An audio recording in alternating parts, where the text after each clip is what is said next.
Nak, ayaw jud intawon og pangasawag pobre. Yon makasulid no. Kani nga vlog makasulid.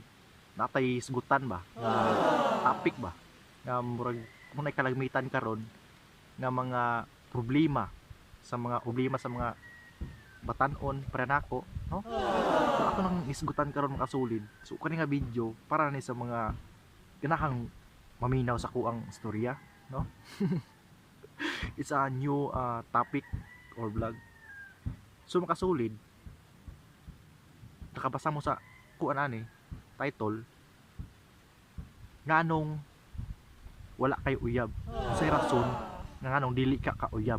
So ato nang gamag topic mong kasulid para malingaw ta nya ato ang gaman og mga kuan ba mga rason kay para na ako makasulid duha ra ka basic reason nganong dili ka nganong wala kay uyab. Two basic reason para nganong wala kay uyab. Para na ako makasulid nganong di ka uyab. Una nga rason tungod kay pilian ka. Pilian ka. Tama, naigo ka no. Pilian ka. Usa nga basic reason nganong wala pa kay uyab tungod kay pilian ka. Ikaduha, ganahan ka mapunta sa laki nga kwartahan o dato. Tinood. Tinood ba? Ganahan ka mapunta sa lalaki nga kwartahan, dato, tungod maunay gusto sa imong ginikanan. Yes. Daghan kaayo rong mga ginikanan, kaganahan sila ay ang ilang anak mapunta sa kwartahan ug sa dato para sa kaugmaon.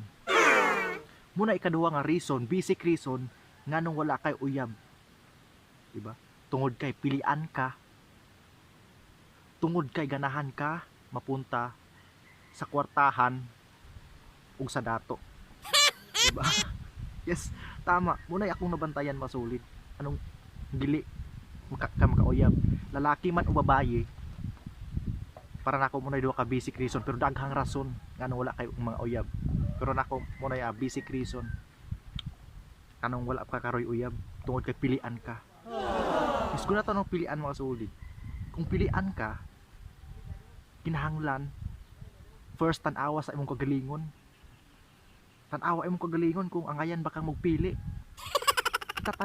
Kita tanan ganahan tang makita og babae nga gusto nato. Usa ka lantaw pa lang nato ganahan na ta. Muna gitaw og pilian. Ganahan kang magpili kung katong mga lalaki or babae nga para nimo nindot imong future, nindot imong kaugmaon. Pero makasulid dili nato na ngayang basihan ang para nako no. Yes, mopili ta pero kinahanglan po tan-aw nato ang attitude sa babae or sa lalaki.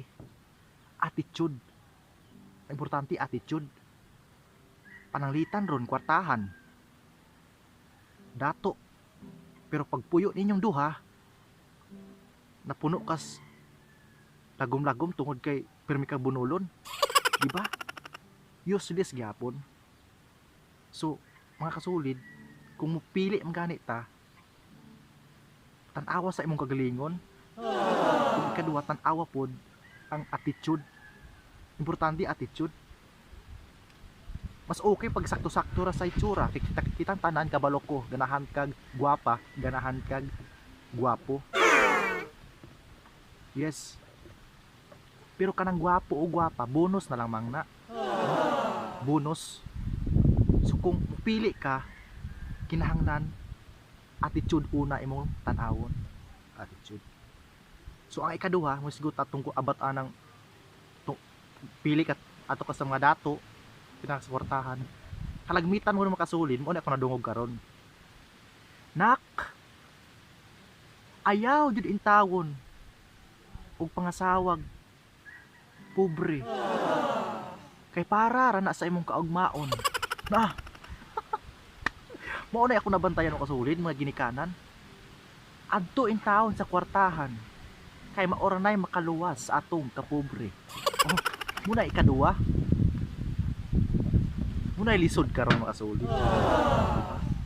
So imo man ang ginikanan, so imo kinahanglang sundon. Pero dili sa ingon nga maunay sultis mong ginikanan kinahanglan nimo tumanon. No, ayaw. Sunda kung unsay gi sugo sa imong kasing-kasing nabulol na noon ko, di ba? Ayaw padalaan ng adto ka sa kuan. Di ba? Mas okay kung nahigugma jud kaniya. Kaysa mo adto lang katungod kay dato siya. Ayaw. Di ba? Lisod man gud na ana. So muna to basic reason makasulid nga atong gisgutan karon nga tungod kay wala ka kauyab, tungod kay pilian ka nga ganahan ka mapunta sa mga dato o sa mga kwartahan. Diba? Munay atong topic karon makasulid. So nga malingaw mo or kung wala man amoy mga comment reaction dia i-comment na ninyo. No? So muna atong topic karon mga sulit. Muna itong vlog na ako karon. So, to basic reason, pilian ka, ganahan ka punta sa dato o kwartahan. Diba? Tama. Tama ba? So, mo pa na ato ang topic karon mga kasulid. So, see you in my next vlog kay pagkama na po laing topic isgutan nato. Diba? So, daking salamat sa itan-aw. Hope nga nakay nakuha nga gamay nga leksyon. So, daking salamat and God bless. So, see you in my next vlog. Kailangan na po yung topic sa next vlog. Thank you.